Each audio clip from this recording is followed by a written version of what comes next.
वार के लोगों की वर्करां की आवाज आई, एमएलए की आवाज आई, ते कांग्रेस हाईकमान ने लोगों की आवाज को हंगारा दे के क्या कि जा सिद्धू चाहे लोग सिर देना चाहते हैं पंजाब को या पंजाब सिर छेड़े।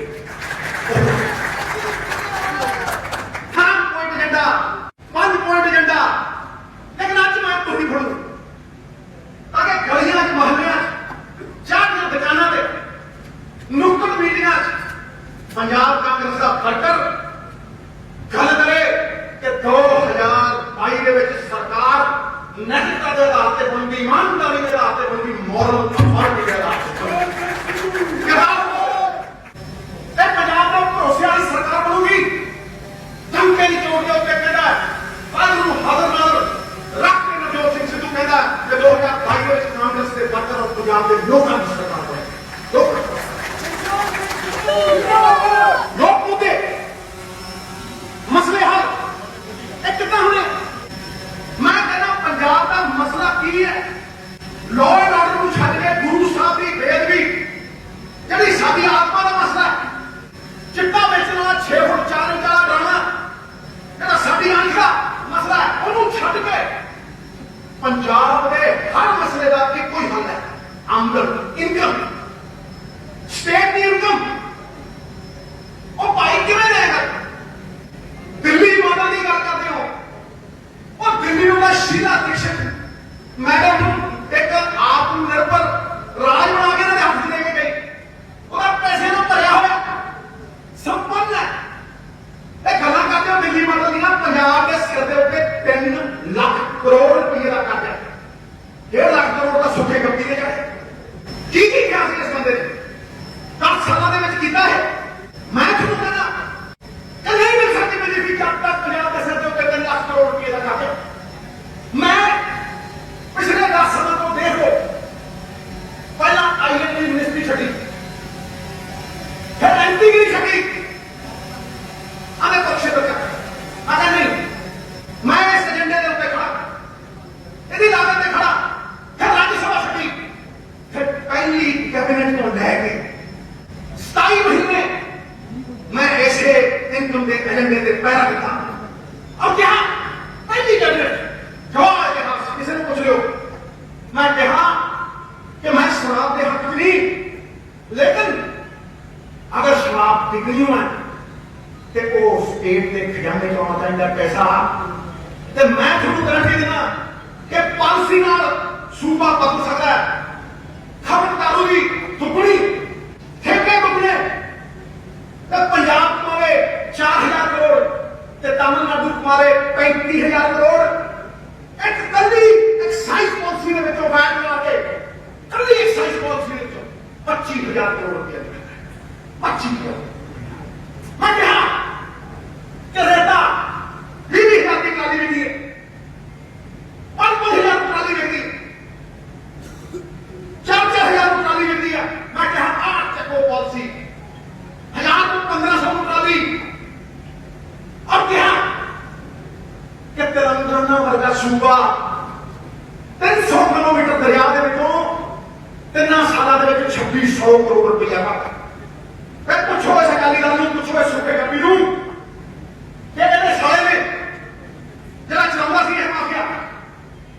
10 सालों के 400 करोड़ रुपया जमा कराया, 40 करोड़ ना 1 करोड़ घट ना 1 करोड़ वध। एक गल करना कांग्रेस की सरकार ने 300 करोड़ रुपया पर साल जमा कराया। तो मैं कहना धमके की चौक के उत्ते कि पहले साल 1000 करोड़ को ले लो और तेलंगाना एक हफ्ते से 43 करोड़ रुपया कमागा। 43 करोड़ ठेकेदारी बता के सरकारी अदायरियां रेता लिया। शराब तमिलनाडु के सरकारी है, डिस्टिलरियां सरकारी ने केवल माफिया 5 तो 7,000 करोड़ की नाले सूबा लुटने वाले, लोगों लुटने वाले, एलसीओ लुटने नाले 5 तो 7,000 करोड़ रुपया खाते हैं। होर के होर जेडे टेलीविजन चैनल वाले बड़े बड़े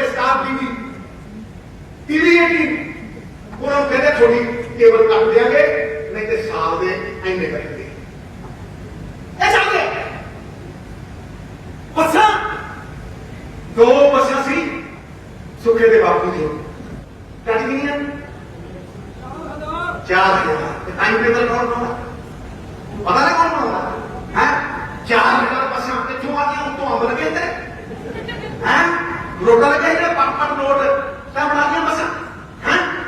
ਇਹ ਜਦੋਂ ਤੁਸੀਂ ਇਹ ਸਰਕਾਰ ਦੇ ਵਿੱਚ ਜੇ ਸੜਕਾਂ ਦੀ ਡਿਵੈਲਪਮੈਂਟ ਕਰਨੀ ਸੀ ਤੇ ਉਹ ਸਰਕਾਰੀ ਪੈਸੇ ਨਾਲ ਕਰਨੀ ਨਾ ਟੋਲਾਂ ਨਾਲ ਕਿਉਂ ਨਹੀਂ ਜਦੋਂ ਤੁਸੀਂ ਟੋਲ ਦੇ ਉੱਤੇ 200-300 ਦਿੰਦੇ ਹੋ ਸੁੱਖ ਵਿਲਾਸ ਦੀ ਇੱਕ ਲੱਗਦੀ ਹੈ ਸੁੱਖ ਇੱਕ ਕਿੰਨੇ ਪਰਮਿਟ ਨੇ ਪੰਜਾਬ 'ਚ ਕਿੰਨੇ ਪਰਮਿਟ ਨੇ ਭਾਈ 3,000 ਪਰਮਿਟ ਤੇ 8,000 ਬੱਸ ਚੱਲਦੀ ਹੈ ਕਿਸੇ ਪਿਓ ਦੀ ਚੱਲਦੀ ਕਿਉਂ ਚੱਲਦੀ ਹੈ ਬੰਦ ਕਰੋ ਮੈਂ ਕਹਿੰਦਾ ਪੰਜਾਬ ਦੇ ਨੌਜਵਾਨ ਦੇ ਕਿਉਂ ਬੰਦ ਕਰੋ ਹੋਊਗਾ ਪੰਜਾਬ ਦੇ ਲੋਕਾਂ ਦੀ ਸਰਕਾਰ ਬਣੂਗੀ ਔਰ ਪੰਜਾਬ ਦੇ ਨੌਜਵਾਨਾਂ ਨੂੰ ਰੁਜ਼ਗਾਰ ਮਿਲੇਗਾ ਇਹ ਜੋ ਮੈਂ ਕਹਿ ਰਿਹਾ ਚਾਹੇ ਰੇਵਾ ਸਰਕਾਰੀ ਹੋਵੇ ਚਾਹੇ ਸ਼ਰਾਬ ਸਰਕਾਰੀ ਹੋਵੇ ਦੱਸ ਮੈਂ 50,000 ਲੋਕਾਂ ਨੂੰ ਨੌਕਰੀ ਦਿੰਦਾ 40 ਤੋਂ 50,000 ਆਂਧਰਾ ਪ੍ਰਦੇਸ਼ ਕਰੂੰਗਾ 70,000 ਲੋਕਾਂ ਨੂੰ ਨੌਕਰੀ ਸਟੇਟ ਨੂੰ ਇਹ ਨੌਕਰੀ ਤੋਂ ਬਿਨਾਂ ਹੋ ਨਹੀਂ ਸਕਦਾ ਭਾਈ ਤੁਸੀਂ ਜਿੰਨੇ ਵੀ ਰੂਟ ਵਧੀਆ ਜਿਹੜੇ 에어ਪੋਰਟਾਂ ਵਾਲੇ ਰੂਟ ਨੇ ਉਹਦੇ ਬਾਦਲ जी कहो जी पालसी जो तुम कहो जी थोड़े प्यो का राज नहीं है गारंटी लो ये कांग्रेस ने वर्कर का राज हो एक परमट हुए वर्कर को मिल गए आम नौजवान को मिल गए ₹1.5 खर्च की पीआरटीसी की बस के उत्ते टैक्स ज्यादा पर किलोमीटर ते बादलों दियां एसी बसों के उत्ते पर किलोमीटर ₹1.5 के टाइम टेबल कौन बनाऊंगा तखी क्यों उसे अड्डियां च बराबरा करना भी खड़ाओ जी बादलों दी बसां ते पीआरटीसी दी बसां 2 मिनट नहीं खाते 2 सेकंड नहीं खाते वो घट है 300 करोड़ हुण थोड़ी जी बराबर लियांदी है ते इन्हां दियां 3-3 हज़ार करोड़ 4-4 हज़ार करोड़ रुपया एक साल की कमाई है भाई जी मैं पुत्र सरदार भगवंत सिंह सिद्धू पंजाब कांग्रेस का नवां जिहा वर्कर ਜਿਹੜਾ ਹਰ ਵਰਕਰ ਨੂੰ ਪੰਜਾਬ ਦੇ ਨੂੰ ਪ੍ਰਧਾਨ ਬਣਦਾ ਮੈਂ ਤੁਹਾਨੂੰ ਵਚਨ ਦਿੰਦਾ ਗੁਰਮਿਤ ਸਿੰਘ ਦਾ ਸਿੱਖ ਹੋਣ ਦੇ ਨਾਤੇ ਵਚਨ ਦਿੰਦਾ ਕਿ ਜੇ ਨਿਰਣੇ ਲੈਣ ਦਾ ਮੌਕਾ ਤੁਸੀਂ ਦਿੱਤਾ ਪੰਜਾਬ ਦੇ ਲੋਕਾਂ ਨੇ ਦਿੱਤਾ ਤੇ ਮੈਂ ਮਾਫੀਆ ਸ਼ਬਦ ਪੰਜਾਬ ਦੇ ਨਕਸ਼ੇ ਬੋਲਦਾ ਨਕਸ਼ਾ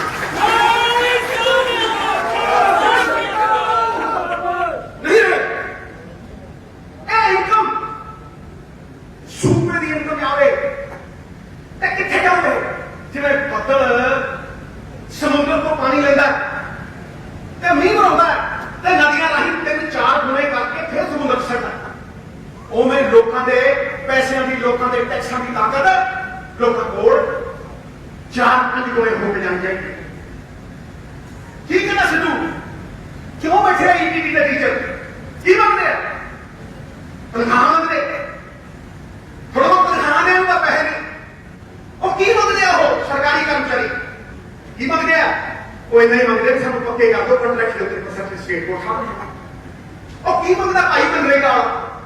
ਕੀ ਮੰਗਦਾ ਵੈਟਰਨਰੀ ਡਾਕਟਰ ਉਹੀ ਮੰਗਦਾ ਤੇ ਭਾਈ ਸਾਡੀ ਜਾਇਜ਼ ਤਨਖਾਹ ਦੇ ਦਿਓ ਉਹ ਥੋੜੇ ਬਹੁਤ 1 ਲੱਖ ਅਸਾਮੀਆਂ ਤਾਂ ਭਰੀਆਂ ਨਹੀਂ ਗਈਆਂ ਤੇ ਕਹਿੰਦੇ 25 ਲੱਖ ਦੇ ਦਿਓ ਕਿੱਥੋਂ ਲੈ ਕੇ ਦਿਓ ਇਹ ਕਿਹੜੀ ਪੋਟਲੀ ਚੋਂ ਕੱਢੋਗੇ ਦੱਸੋ ਤਾਂ ਸਹੀ ਤੂੰ ਕਿੱਥੋਂ ਲੈਗਾ ਪੈਸੇ ਤੂੰ ਕਿੱਥੋਂ ਲੈਗਾ ਇਹ ਤੇ ਮੈਂ ਤੁਹਾਨੂੰ ਕਹਿੰਦਾ ਕਿ ਪੰਜਾਬ ਮਾਡਲ ਦਿੱਲੀ ਮਾਡਲ ਦੇ ਮੂਹਰੇ ਐ ਖਲੋਤਾ ਹੈ ਖਾਂ ਕਰ ਇਹ ਨਹੀਂ ਕਹਿੰਦਾ ਕਿ ਖਜ਼ਾਨਾ ਖਾਲੀ ਹੈ ਇਹ ਕਹਿੰਦਾ ਕਿ ਖਜ਼ਾਨਾ ਭਰ ਕੇ ਦੇਣਾ ਭਰ ਕੇ ਮਾਫੀਆ ਮੁਕਾ ਕੇ ਕਿਉਂਕਿ ਪੰਜਾਬ ਦੀ ਲੋਕਾਂ ਦੀ ਤਾਕਤ ਲੋਕਾਂ ਕੋਲ ਵਾਪਸ ਨਹੀਂ ਜਾ ਸਕਦੀ ਜਦ ਤੱਕ ਪੰਜਾਬ ਦੇ ਸੰਗ ਪੰਜਾਬ ਦੇ ਖਜ਼ਾਨੇ ਨਹੀਂ ਹੋਣਗੇ ਹਰ ਸਮੱਸਿਆ ਦਾ ਹੱਲ ਉਸ ਸਮਝ ਮੈਂ ਇਹ ਕਹਿੰਦਾ ਕਿ ਇਹ ਦੀ ਟੀਚਰਾਂ ਨੂੰ ਦਿਖਾ ਖਾਣਾ ਦਿਓ ਮੈਂ ਚਾਹਾਂ ਕਿ ਜਿਹੜਾ ਸਰਕਾਰੀ ਹਸਪਤਾਲ ਹੈ ਉੱਥੇ ਕੋਈ ਗਰੀਬ ਫ੍ਰੀ ਕੈਂਸਰ ਦਾ ਇਲਾਜ ਕਰ ਸੁਵਿਧਾ ਹੋਵੇ 25 ਸਾਲ ਦੀ ਇਨਵੈਸਟਮੈਂਟ ਹੋਵੇ ਹੈਲਥ ਸਿਸਟਮ ਦਾ ਰਿਸਪੌਂਸ ਹੋਵੇ ਮੈਂ ਚਾਹਾਂ ਕਿ ਸਰਕਾਰੀ ਸਕੂਲ ਪ੍ਰਾਈਵੇਟ ਸਕੂਲਾਂ ਦੇ ਬਰਾਬਰ ਖੜੇ ਆਓ ਸਿੱਧੀ ਨਾਲ ਪੰਜਾਬ ਆਪ ਖੜਾ ਕਰੀਏ ਨਾਲ ਪੰਜਾਬ ਦੋਵੇਂ ਹੱਥ ਖੜੇ ਕਰਕੇ ਕਹੋ ਤੁਸੀਂ ਮੇਰੇ ਨਾਲ ਖੜਾ ਕਰ ਲਓ ਤੁਹਾਡੇ ਨਾਲ ਨਹੀਂ ਕਰ ਸਕਦਾ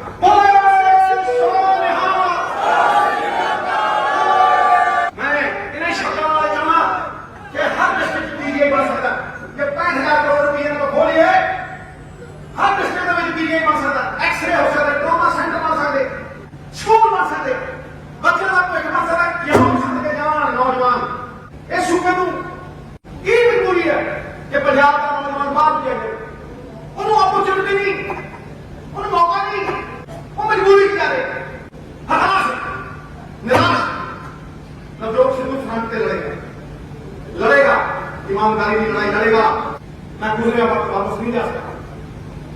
मैं हर तरह से प्रयास किया मैं एडवर्ड में पॉलिसी बनाई थी लुधियाने 60 लाख रुपया लेना मजदूर जाना पहली बार एडवर्ड में पॉलिसी बनी 37 करोड़ रुपया कहां करता थी